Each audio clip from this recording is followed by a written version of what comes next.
हमारा solar system बहुत busy जगह थी, अरबों साल पहले भी। तब अर्थ अभी नया नया बना था। ये आज जैसा लाइफ से भरा हुआ प्लेनेट नहीं था। ये एक गर्म पिघले हुए पत्थर के गोले जैसा था।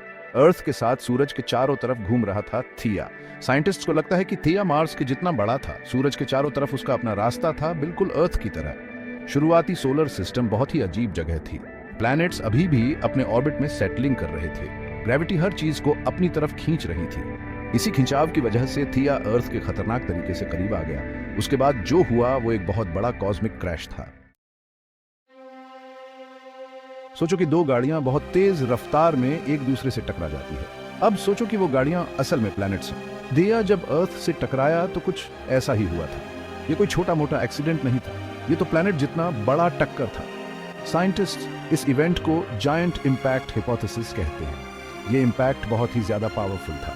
इसने नए बने अर्थ को हिलाकर रख दिया। इस टक्कर से बहुत सारे पत्थर और डस्ट स्पेस में फैल गए। आप इसे एक जायंट स्पेस स्प्लैश की तरह इमेजिन कर सकते हैं। लेकिन कहानी यहीं खत्म नहीं होती।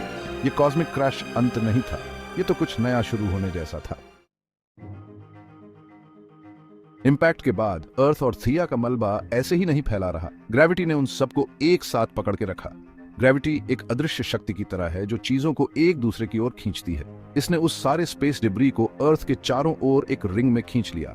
लाखों वर्षों में रिंग में मौजूद डेब्री के टुकड़े धीरे धीरे आपस में चिपकते गए। वे एक दूसरे से टकराते और आपस में चिपक जाते। धीरे धीरे टुकड़े टुकड़े करके उन्होंने हमारे मून का निर्माण किया। आज हम जो मून देखते हैं वह उस एंशिएंट कोलिजन की याद दिलाता है। यह एक विशाल प्राकृतिक उपग्रह है जो हमारे प्लैनेट की परिक्रमा करता है। सेक्शन 4, अर्थ पर मून का प्रभाव। मून रात के आसमान में सिर्फ दिखने के लिए नहीं है। अर्थ पर जीवन में इसका बहुत बड़ा हाथ है। यह अर्थ का सबसे अच्छा दोस्त है जो हमेशा मदद के लिए तैयार रहता है।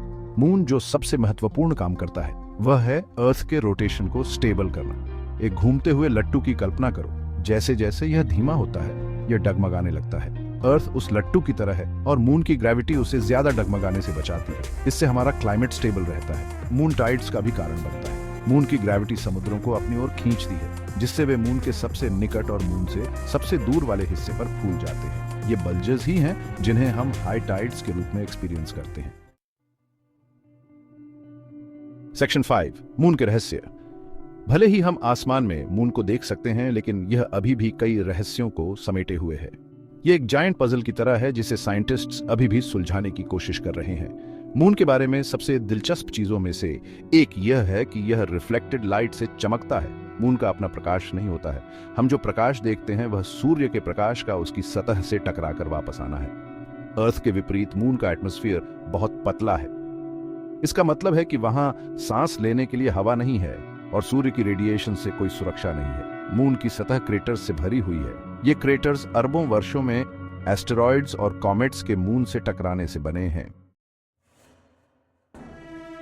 Section 6, moons next top model human habitation. हमने नासा के अपोलो मिशंस और इंडिया के चंद्रयान मिशंस जैसे मिशंस से मून के बारे में बहुत कुछ सीखा है। इन मिशंस ने मून की परिक्रमा करने, उसकी सतह पर उतरने और यहां तक कि लूनर रॉक के सैंपल्स वापस लाने के लिए स्पेसक्राफ्ट भेजे हैं। लेकिन मून की हमारी एक्सप्लोरेशन अभी खत्म नहीं हुई है। आने वाले वर्षों में मनुष्यों को वापस मून पर भेजने की योजना है। साइंटिस्ट मून पर एक परमानेंट बेस बनाने की बात कर रहे हैं।